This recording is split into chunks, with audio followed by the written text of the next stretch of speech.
assalaamu calaykum dhammaan asxaabta waa idin salaamay meel walba oo adduunka aad ka joogtaan. fadlan haddaad nagu cusub tahay subscribe saar youtube-keena qaybar channel. haddaan cashirka u gudubno maanta waxaa qaadanaynaa sida computerka magaca loogu bedelo. magaca waxaa la yiraahdaa markii magaca laga bedelo markii la dhahayo waxaa la yiraahdaa halkan waxaa ku qoran Cumar ayaa ku qoran rename ma lahan waa rename ma laha markii windowga loo sameynayay ayaa magaca loo baxshay. okay hadda my computer haddaad tagtid rename waa leedahay magacaas waa ka bedeli kartaa magac kale u baxsan kartaa. okay recycle bin hataa haddaad tagtid magac waa ka bedeli kartaa magac waa u baxsan kartaa. okay marka computerka sidii magacaan ugu bedelnaa qaabka ugu fudud ayaa idin bari doonaa insha allah. okay marka halkan aad click siisid halkan waxaa ku qoran Cumar iyo magacan waa isku mid hal mar ayay bedelmayaan labadooda.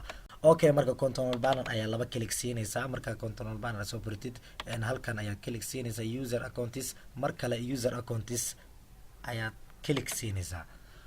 okay marka halkan uu ku keeno waxaad dooranaysaa changing your account name ayaad dooranaysaa.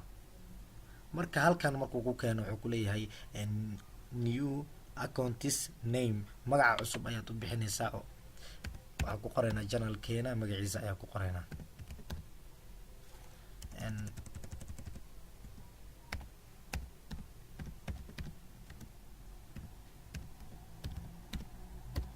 okay marka sidan marka dhahday change name ayaa leedahay. okay hadda magaca waan bedelnay computerka restart ayaan u diraynaa markaasi ayuu inoo soo baxaya ayuu bedelmi doonaa. okay marka hadda computerkii restart oo u dirnay waan soo kicinay restart markaa u dirnay aan soo kicinay magacii uu bedelmay. okay halkan marka haddaad click siisid halkan markaa click siisid waa kaasa qaybar channel ayaa ku qormay.